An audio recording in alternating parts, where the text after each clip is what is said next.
ఈ రోజు Congress hot issue ఏదంటే రేవంత్ రెడ్డికి ఢిల్లీ పోలీసుల నోటీసులు. దీన్ని కాంగ్రెస్ ఎలా రిసీవ్ చేసుకుంటుంది? ఏముంది, వాళ్ళు నోటీసులు ఇచ్చి వెళ్ళిండ్రు, మనం ఎదుర్కొందాం అంతే. That's it. ఏముంది, మా లీగల్ సెల్ ఉన్నది కదా, టీం అంతా కూడా they are on it. So చూద్దాం, అంటే అది ఎంత మేరకు అది ఎవరు చేసిండ్రు, let the result be out, చూద్దాం. Enquiries are going on, some sections అన్నీ పెట్టి రమ్మన్నారు కదా. So will see how it goes. అంటే డీప్ ఫేక్ వీడియోలను సీఎం షేర్ చేయడం ఎంతవరకు కరెక్ట్ అంటారు?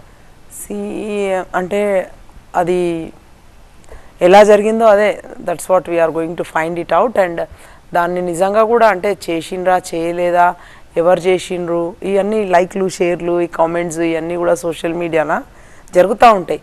అట్లా అనుకున్నప్పుడు చాలాసార్లు వీళ్ళకి ఎన్ని నోటీసులు ఇచ్చినా తక్కువే. బీజేపీ వాళ్ళకి ఎన్నో రకాలుగా డైరెక్ట్ బాడీ షేమింగ్ చేయడం కానీ, మార్ఫింగ్ చేయడం కానీ, క్యారికేచర్ బొమ్మలు అసహ్యకరంగా జుగుత్సాకరంగా గతంలో సోనియా గాంధీ గారిని కానీ, రాహుల్ గాంధీ గారిని కానీ అటాక్ చేయడంలో వాళ్ళు ఎట్లా చేసిండ్రు అంటే ఇట్స్ లైక్ ఎలక్షన్ టైంలో కానీ, రాజకీయంగా కానీ, పొలిటికల్ సినారియోలో అప్పుడప్పుడు ఎలా జరుగుతూ ఉంటాయి. అత్యుత్సాహంతో కార్యకర్తలు కానీ ఎవరైనా కానీ చేస్తారు. సో అట్లాంటి టైంలో దాన్ని వాళ్ళు అట్లా తీసుకుంటే ఎన్నోసార్లు మనం కూడా చేసి ఉండాలి. కానీ it's okay, let's see. As I said, our legal team is on that and let's find out how it goes. తెలంగాణలో కాంగ్రెస్ ప్రచారం ఎలా సాగుతుంది? ఎన్ని సీట్లు వస్తాయని మీరు అనుకుంటున్నారు? Yeah, it's going good. And మేమైతే 14 to 15 అనుకున్నాము. బట్ వాళ్ళకి అదే అనిపించి, మీరు ఇందాక అడిగిన ప్రీవియస్ క్వశ్చన్, ఎట్లనైనా చేసి డిఫేమ్ చేయాలి, ఇక ఏదో ఒకటి పెట్టుకోవాలి ముందట అని చెప్పి అది పెట్టుకున్నట్టే అనిపిస్తుంది. బట్ మేమైతే వీఆర్ సో క్లియర్. 14 అయితే మేము టార్గెట్గా పనిచేస్తున్నాం. అంటే యాక్చువల్గా అయితే 17లో వర్క్ చేస్తున్నాము. బట్ యాజ్ ఐ సెడ్ 14 అయితే పక్కా అని మొదటి నుంచి అనుకున్నాము. అది 12 to 14 అవ్వచ్చు. మరీ యాక్యురేట్ ఫిగర్ అయితే చెప్పలేము. బట్ నాకైతే ఐఎమ్ సో కాన్ఫిడెంట్. అట్లనే సర్వేస్ కూడా అన్నీ అట్లనే చెప్తా ఉన్నాయి. అండ్ మేము ఫీల్డ్లో వెళ్ళి వర్క్ చేసినప్పుడు మా పర్సనల్ ఎక్స్పీరియన్స్ కూడా చాలా బాగుంది అనిపిస్తుంది. ఓకే, తెలంగాణ వచ్చిన తర్వాత ఇచ్చింది కాంగ్రెస్ అయినా వచ్చిన తర్వాత ఫస్ట్ టైం ఇప్పుడు కాంగ్రెస్ అధికారంలో ఉంది. ఇప్పుడు ప్రజల రియాక్షన్ ఎలా ఉంది? మీరు ప్రజల మధ్యలోకి వెళ్తున్నారు కదా.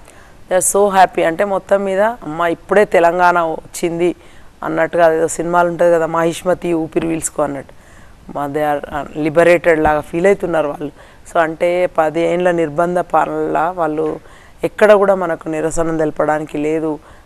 ఏమన్నా అంటే ఒకటే కాళేశ్వరం స్టోరీ, అది తప్ప పెద్ద అభివృద్ధి చేసింది ఏమి లేదు, కొత్తగా ఉద్యోగాలు ఇచ్చింది ఏం లేదు, అన్ని రకాలుగా అన్ని వర్గాల వాళ్ళకి పెద్ద ఏం చేసింది లేదనే ఒక లాంటి ఇది ఉందన్నమాట. సో కొత్తగా రేషన్ కార్డులు ఇచ్చింది లేదు, ఫీ రియంబర్స్మెంట్ చేసింది లేదు. అంటే గతంలో ఉన్న పథకాలన్నీ కూడా కుంటుపడేసి, ప్లస్ వాళ్ళు ఇస్తామన్నవి కూడా 10 ఎకరాలు ఇచ్చిన దాఖలాలు లేవు ఎక్కడ దళితులకి. దళిత బంధు 3 ఎకరాలు భూమి ప్లస్ 10 లక్షల దళిత బంధు. సో అట్లాంటివన్నీ కూడా ఆచరణకు సాధ్యంగానే హామీలన్నీ ఇచ్చి ఉన్నారు. సో కొంచెం వ్యవసాయం ఉన్నారు జనాలు. ఎనీహౌ తెలుగు రాష్ట్రాలు ఎప్పుడు కూడా 2 times కన్నా ఎక్కువ మ్యాండేట్ ఎప్పుడు ఇచ్చింది లేదు. సో అది రిపీట్ అయింది.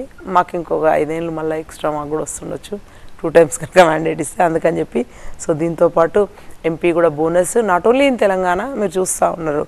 సో నార్త్లో కూడా మొన్న పోలింగ్ తర్వాత కూడా we came to know that బీజేపీకి వాళ్ళు అనుకున్నవి అయితే వస్తలేవు. అందుకని సౌత్లో వాళ్ళు కాన్సన్ట్రేట్ చేసిండ్రు అనేది. ప్లస్ సౌత్లో కూడా ఇప్పుడు తమిళనాడు, కేరళ, కర్ణాటక ఇవన్నీ కూడా చాలా మంచిగా పోతూ ఉన్నాయి. దాంతోపాటు తెలంగాణ అయితే it's going to be number 1. అవన్నీ తెలుసుకొని ఇట్లాంటి ఇందాక ఫస్ట్ క్వశ్చన్ మీది, సో అట్లాంటివన్నీ చేస్తూ ఉన్నారు, జిమ్మిక్లు డ్రామాలు. But it's okay.